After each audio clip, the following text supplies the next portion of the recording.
Hello students, how are you all? In our previous lecture, we are studied about friendly microorganism. ठीक है, friendly micro organisms में हमने पढ़ा था कि जो माइक्रो ऑर्गेनिज्म होते हैं वो किस किस फील्ड में हमारी हेल्प करते हैं, जैसे making of curd and bread, दही और ब्रेड बनाने में हेल्प करते हैं। कमर्शियल यूज़ में माइक्रो ऑर्गेनिज्म का यूज़ होता है, जैसे अल्कोहल, वाइन वगैरह बनाने के लिए। Medicinal use of micro organism medicines की फील्ड में यूज़ होता है। सॉइल फर्टिलिटी को इंक्रीज़ करते हैं। वैक्सीनेशन में हमने पढ़ा था कि जो भी डिजीज़ कॉजिंग माइक्रोब्स होते हैं, उन जो बीमारियां हमारी बॉडी में फैलाएंगे उनको प्रिवेंट करने के लिए वैक्सीनेशंस यूज़ किए जाते हैं। क्लीनिंग द एनवायरनमेंट क्लीन करेंगे। नेक्स्ट आता है हमारा हार्मफुल माइक्रो ऑर्गेनिज्म। देखो, एक तरफ तो माइक्रो ऑर्गेनिज्म बेनिफिशियल होते हैं, ठीक है, हमारे को बहुत सारे बेनिफिट्स प्रोवाइड कराते हैं, तो दूसरी तरफ कुछ एक माइक्रो ऑर्गेनिज्म ऐसे भी होते हैं जो हमारे को बहुत सारी नुकसान पहुंचाते हैं। ठीक है, हार्मफुल माइक्रो ऑर्गेनिज्म जो नुकसान करते हैं हमारा। ठीक है, उनमें कौन क्या होते हैं ये harmful micro organism? Microorganisms are harmful in many ways. Some of the microorganisms cause disease in human beings, plants and animals. देखो, जो ये हार्मफुल माइक्रो ऑर्गेनिज्म होते हैं वो बहुत अलग अलग तरीके से बीमारियां फैलाते हैं, ह्यूमंस में भी, ठीक है, मनुष्यों में, प्लांट्स में, पेड़ पौधों में, और एनिमल्स में यानी कि जानवरों में, जीव जंतुओं में। ठीक है, such disease causing microorganism are called pathogen. ये जो माइक्रो ऑर्गेनिज्म बीमारियां फैलाते हैं इन्हें हम पैथोजेंस बोलते हैं। Some micro organism spoil food, clothing and leather. ये क्या करते हैं? कुछ एक माइक्रो ऑर्गेनिज्म हमारा खाना खराब कर देते हैं, कपड़ों को ख़राब कर देते हैं, और लेदर के जो भी प्रोडक्ट्स होते हैं उनको भी ख़राब करते हैं। Let us study more about how harmful activity. इस तरह की बहुत सारे नुकसान ये हमारी लाइफ में पहुंचाते हैं। Disease causing microorganism in human. इंसानों में कैसे ये बीमारियां फैलाते हैं, कौन कौन क्या किस तरह से माइक्रो ऑर्गेनिज्म बीमारियां फैलाते हैं। Pathogen enter our body through the air we breathe. देखो, ये जो पैथोजेंस होते हैं हमारी बॉडी में एंटर कैसे करेंगे? जब हम सांस लेंगे तो ये जो एयर में प्रेजेंट होंगे वो सांस के थ्रू हमारी बॉडी में चले जाएंगे। द वाटर वी ड्रिंक, हम जो पानी पियेंगे, और द फूड वी ईट, मतलब जो हम खाना खा रहे हैं अगर उसमें कोई माइक्रो ऑर्गेनिज्म है जो हार्मफुल है तो भी हमें बीमारियां फैलाएगा। तो किस तरह से ये बीमारियां फैलाता है? पानी से, हवा के थ्रू, पानी के थ्रू और फूड के through. They can also get transmitted by direct contact with an infected person or carried by an animal. देखो, अगर हम कोई इंसान बीमार है, अगर हम उसके डायरेक्ट कांटेक्ट में आते हैं, ठीक है, उससे हैंडशेक करते हैं, उससे गले लगते हैं, या कोई भी डायरेक्ट कांटेक्ट, उसके पास बैठते हैं, ठीक है, तो ये बीमारी हमें फैल सकती है, चांसेस बहुत होते हैं। ठीक है, या फिर कोई एनिमल के थ्रू या इंसेक्ट के through. Microbial disease that can spread from an infected person to a healthy person through air, water, food or physical contact are called communicable disease.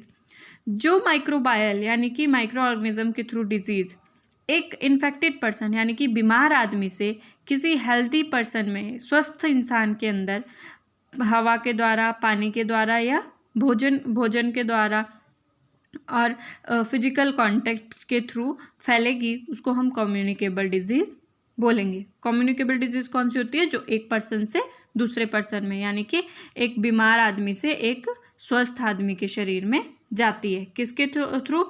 हवा, पानी और खाने के थ्रू, उसको हम बोलते हैं communicable disease. Example of such disease include cholera, common called, chicken pox and tuberculosis. ये जो कम्युनिकेबल डिजीज़ होती है इसके एग्जाम्पल क्या है?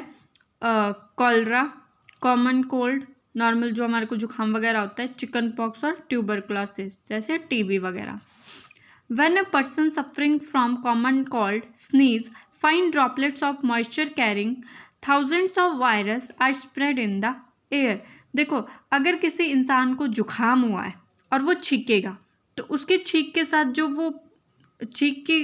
साथ जो उसके बॉडी से वो जो बूंदें निकली है पानी की, मॉइस्चर की, वो क्या करेंगी? मॉइस्चर की जो बूंदें निकली है वो बहुत से बैक्टीरियाज को अपने साथ लेके, वायरस को अपने साथ लेके हवा में फैलाएंगे।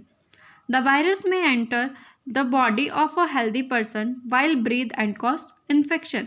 अब देखो, जब वो वायरस छींक के थ्रू हवा में फैल गए हैं तो वो क्या करेंगे, उस हवा में जो कोई दूसरा इंसान, जो कोई हेल्दी इंसान सांस ले रहा है उसकी बॉडी में चले जाएंगे और इन्फेक्शन फैलाएंगे।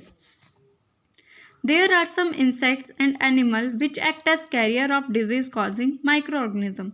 इसी तरह के बहुत से इंसेक्ट्स और एनिमल होते हैं, कीड़े मकोड़े और एनिमल्स होते हैं, पशु होते हैं जो कैरियर ऑफ डिजीज़ यानी कि कैरियर होते हैं, वाहक या वाहन जो भी डिजीज़ को फैलाते हैं। House fly is one such carrier. House fly जो हमारी घरेलू मक्खियाँ होती है, ये सबसे बड़ा उदाहरण है बीमारियों को फैलाने का। The flies sit on the garbage and animal excreta. ये जो फ्लाइज होती है, मक्खियाँ होती है, ये क्या करती है, गंदगी के ऊपर बैठती है। Pathogen stick to their bodies. जब ये गंदगी के ऊपर बैठेंगी तो उनके जो उसके ऊपर जो पैथोजन्स होंगे वो इनकी बॉडी से चिपक जाएंगे। When these flies sit on uncovered food they में ट्रांसफर द पैथोजन। उसके बाद जब ये मक्खियाँ खाने के ऊपर, बिना ढके हुए खाने के ऊपर बैठेंगी तो वो पैथोजन उसके उस खाने के ऊपर चले जाएंगे। However, whoever eats the contaminated food is likely to get sick. So, अब जो इंसान उस खाने को खाएगा जिसके ऊपर ये मक्खियाँ बैठी है तो वो बीमार हो जाएगा। It is advisable to always keep food covered. इसीलिए बोला जाता है कि हमेशा खाने को ढककर रखना चाहिए। Avoid consuming uncovered items of food. कभी भी बिना ढके हुए खाने को नहीं खाना चाहिए। Another example of a carrier is the female anopheles mosquito. दूसरा कैरियर क्या है, फीमेल एनाफ्लिस मस्कीटो। ठीक है, ये जो फीमेल एनाफ्लिस मस्कीटो होता है ये भी बीमारियां फैलाता है। कौन सी, which carry the parasite of malaria. ये क्या करता है, मलेरिया के पैरासाइट को लेके चलता है। मलेरिया का पैरासाइट होता है plasmodium. Female Aedes mosquito act as carrier of dengue virus. और जो एडिस मस्कीटो होता है, फीमेल एडिस मस्कीटो, ये डेंगू वायरस को फैलाता है। All mosquito breed in water. जितने भी मच्छर होते हैं ये पानी में ग्रो करते हैं। ठीक है, पानी में ये बढ़ते रहते हैं। Hence one should not let water collect anywhere in cooler, tyre, flower pot etcetera. इसीलिए हमें कहीं भी पानी को इकट्ठे नहीं होने देना चाहिए, जैसे कूलर हो गए, टायर हो गए, फ्लावर पॉट हो गए। By keeping the surrounding clean and dry we can prevent mosquitoes from breeding.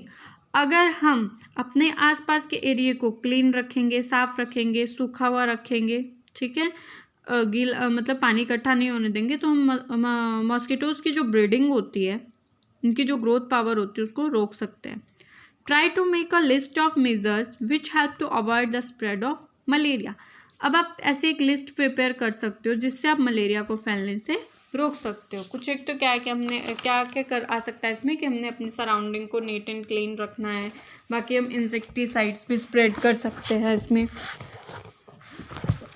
अब देखो यहाँ पे आपको टेबल दे रखा है, table 2.1 some common human disease cause by micro organism. इसमें माइक्रो ऑर्गेनिजम्स के थ्रू जितनी भी डिजीज़ फैलती है ह्यूमन बींग्स में उसके बारे में बताया, जैसे tuberculosis, measles, chicken pox, polio. ये सब किसके थ्रू फैलती है, कॉजिकेटिव ऑर्गेनिज्म क्या है इसके, ट्यूबरक्लोसिस बैक्टीरिया के थ्रू फैलता है और ये एयर के थ्रू एक हेल्दी पर्सन से इन्फेक्टेड पर्सन से हेल्दी पर्सन में जा सकता है। मिजल्स वायरस के थ्रू फैलता है, चिकन पॉक्स भी वायरल डिजीज़ है, पोलियो भी वायरल डिजीज़ है। और ये सब फैलेंगे कैसे, एयर और फिजिकल कांटेक्ट, और पोलियो फैलता है एयर और वाटर से। नेक्स्ट इसका प्रिवेंटिव मेजर्स क्या है, एक तो वैक्सीनेशन करते रहना चाहिए, ठीक है, वैक्सीनेशन करने चाहिए। बाकी जो भी इन्फेक्टेड पर्सन होता है उसको बिल्कुल अलग रखना चाहिए, कंप्लीट आइसोलेशन में। उसकी जितनी भी पर्सनल चीज़ें होती हैं उसको अलग रखना चाहिए, जैसे कपड़े, बर्तन वगैरह। इसी तरह से बहुत सारी डिजीज़ यहाँ पे दे रखी है, कॉलरा, टाइफाइड, हेपेटाइटिस, मलेरिया। ये सब इसके कॉजिकेटिव ऑर्गेनिज्म क्या है, बैक्टीरिया, वायरस, प्रोटोजोआ एक्सेट्रा। और मोड ऑफ ट्रांसमिशन है वाटर, एयर, फूड, मस्कीटोज है, किसका, मलेरिया का। मलेरिया फैलता है मस्कीटो के थ्रू। इनमें सब में वैक्सीनेशन तो प्रॉपरली करनी चाहिए हर एक डिजीज़ से बचाने के लिए, बाकी पर्सनल हाइजीन्स रखनी है, ठीक है। Some of the common disease affected human, their mode of transmission and few general method of prevention are shown in table 2.1। मतलब जो भी इस टेबल में क्या क्या दिया है, जो कॉमन डिजीज़ है ह्यूमन बीइंग में जो फैलती है, ठीक है। नेक्स्ट आता है आपका disease causing microorganism in animals. Animals में disease causing microorganism, several microorganisms not only cause disease in human and plant but also in other animals. For example, anthrax is a dangerous human and cattle disease caused by bacterium. Foot and mouth disease of cattle is caused by a virus। देखो जैसे human being में microbes के through disease फैलती है, वैसे ही plants और animals में भी फैलती है। अब एग्जाम्पल के लिए एंथ्रेक्स एक डिजीज़ है जो ह्यूमंस में और कैटल्स में, मतलब इंसानों में और पशुओं में फैलती है, किसके थ्रू, बैक्टीरिया के through. Foot and mouth disease of cattle is called by virus. वैसे ही जो जानवर होते हैं, पशु होते हैं, उनके पैरों में और उनके मुंह में एक बीमारी फैलती है वायरस के थ्रू, इसको फुट एंड माउथ डिजीज़ बोलते हैं, ठीक है। उनके मुंह में और पैरों में ये बीमारी होती है, किसके, पशुओं के, और ये किसके थ्रू होती है, वायरस के थ्रू। एंथ्रेक्स होता है बैक्टीरिया के थ्रू और फुट एंड माउथ डिजीज़ होती है वायरस के through. Robert Koch 1876 discovered the bacterium bacillus anthrax which cause anthrax disease. Robert Koch एक साइंटिस्ट थे, उन्होंने 1876 में एक बैक्टीरिया डिस्कवर किया था, बेसिलस एंथ्रेक्सिस, ठीक है, जो कौन सी डिजीज़ फैलाता है, एंथ्रेक्स। अभी हमने पढ़ा था एंथ्रेक्स किस में होती है, ये ह्यूमन में और कैटल में।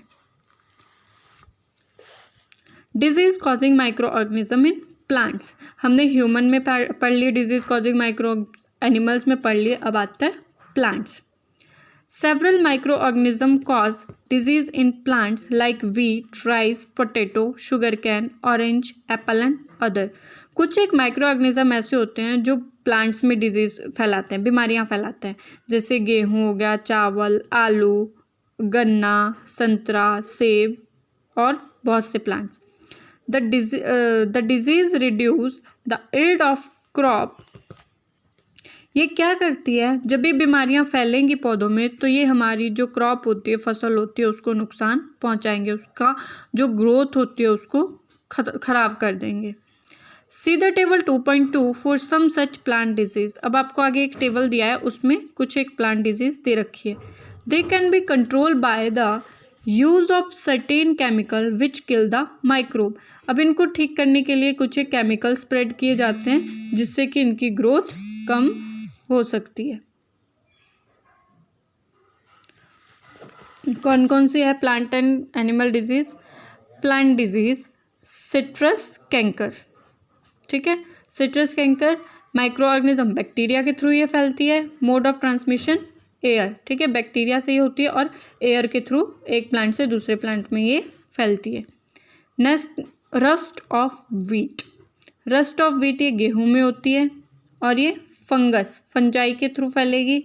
और मोड ऑफ ट्रांसमिशन है एयर और सीड। अगर मतलब कि एयर और सीड से, मतलब जो ख़राब बीज होते हैं अगर वो कहीं गिर गए तो उसके से भी फैलेगी, और एयर में अगर इसके स्पोर्स प्रेजेंट है तो उससे फैलेंगी।